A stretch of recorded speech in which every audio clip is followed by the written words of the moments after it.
لو لسه بترموا رقبة الديك الرومي أو بتخلوها للشرب وبس فانتم فايتكم كتير. النهاردة هغير لكم وجهة نظركم تماما عن القطعة دي. هنعمل منها طريقة من أحلى الوصفات بصوص طعمه يدخل القلب. تعالوا نشوف الطريقة بتتعمل ازاي. يلا بينا نبدأ. بسم الله. أول حاجة عندنا المكونات. هنجيب طبعا الرقبة ونغسلها وننضفها وننقعها كويس، وهنجيب حبيتين بصل متقطعين وحبيتين بطاطس متقطعين مكعبات، وهنجيب حبيتين فلفل اخضر او الوان لو عايزه تدخلي ميكس، ما عندكيش فلفل اخضر يكفي، وحبيتين طماطم معمولين عصير او مبشورين، مش هتفرق كتير، المهم انها تكفي بالغرض.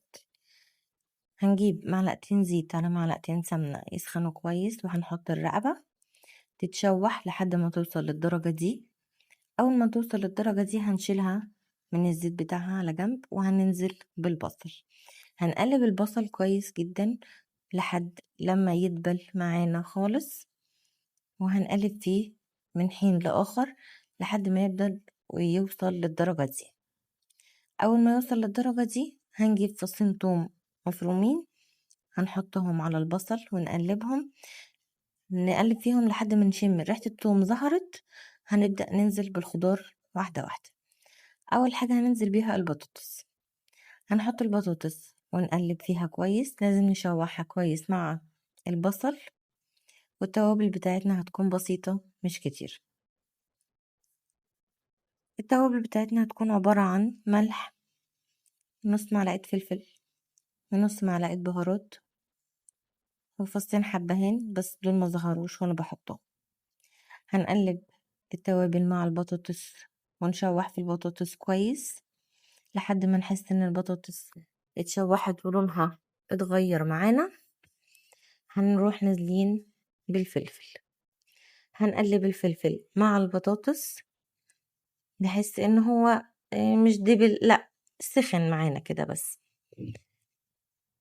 مجرد ما تحسي انه سخن خلاص تمام، هنروح نازلين بالرقبة تاني ونقلبها مع الخضار. نقلب كل حاجة مع بعضها، وهنروح اخر حاجة ضيفينها عصير الطماطم او الطماطم المبشور. هتقلبي كل ده كويس جدا، وهتبدأي تجيبي بقى مية مغلية تنزلي بيها بالتدريج. مش هنحط مية كتير، هنحط بس المية تغطي المكونات بتاعتنا، ونتابعها كل ما نلاقي المية قلت ولسه محتاجة مية، لسه محتاجة سوا، هنحط برضو مية مغلية.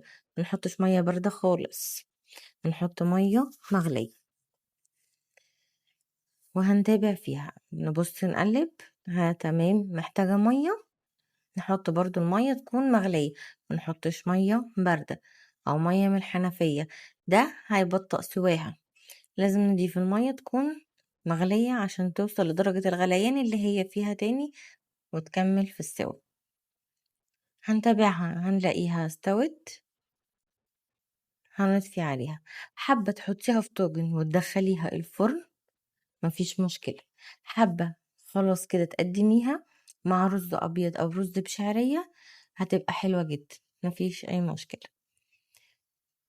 ودي لما استوت طعمها كان حكاية، واللحمة بتاعتها دايبة، والصوص اللي فيها رهيب، وألف هنا وشفا.